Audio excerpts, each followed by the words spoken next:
మమ్మీకి ఇష్టం one part, డాడీకి ఇష్టం వన్ పార్ట్, పింకీకి ఇష్టం వన్ పార్ట్, అందరికి ఇష్టం వన్ పార్ట్.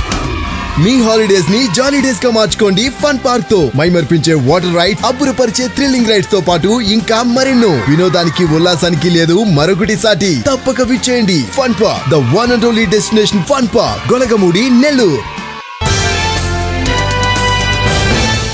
నెల్లూరు మున్సిపల్ కార్పొరేషన్కి సంబంధించి డిప్యూటీ మేయర్ ఉప ఎన్నిక జరుగుతున్నటువంటి నేపథ్యంలో నగర నియోజకవర్గానికి సంబంధించినటువంటి కరీముల్లా భాయ్కి బీ ఫార్మ్ ఇవ్వాలనేటువంటి ఆలోచనతో ఈరోజు జగన్మోహన్ రెడ్డి గారి ఆశీస్సులతో బీ ఫార్మ్ అందించడం జరిగింది.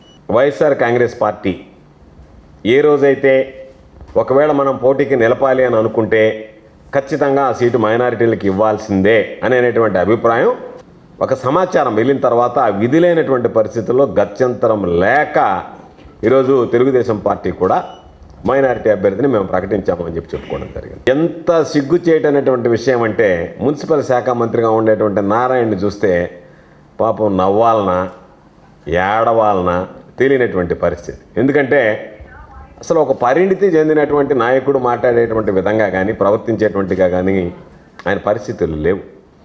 ఎందుకంటే మేము అభ్యర్థిని ఖరారు చేసాం, మేము గెలిపించుకున్నటువంటి మా బీఫామ్ మీద గెలిపించుకున్నటువంటి వైఎస్ఆర్ కాంగ్రెస్ పార్టీ అభ్యర్థుల్ని నిస్సిగ్గుగా నువ్వు డిప్యూటీ మేయర్గా ప్రకటించుకొని మేము అభ్యర్థిని ప్రకటించుకున్నాం, దానికి చర్చలు ఏముంది?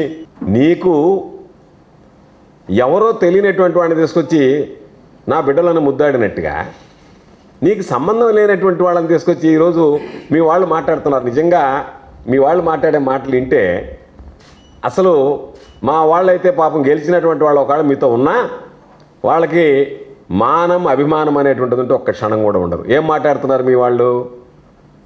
ఆ రోజు మీ వాళ్ళు ఒక్కరు కూడా గెలిచిండేవాళ్ళు కాదు, ఏమాత్రం పరపతి లేనటువంటి వాళ్ళు.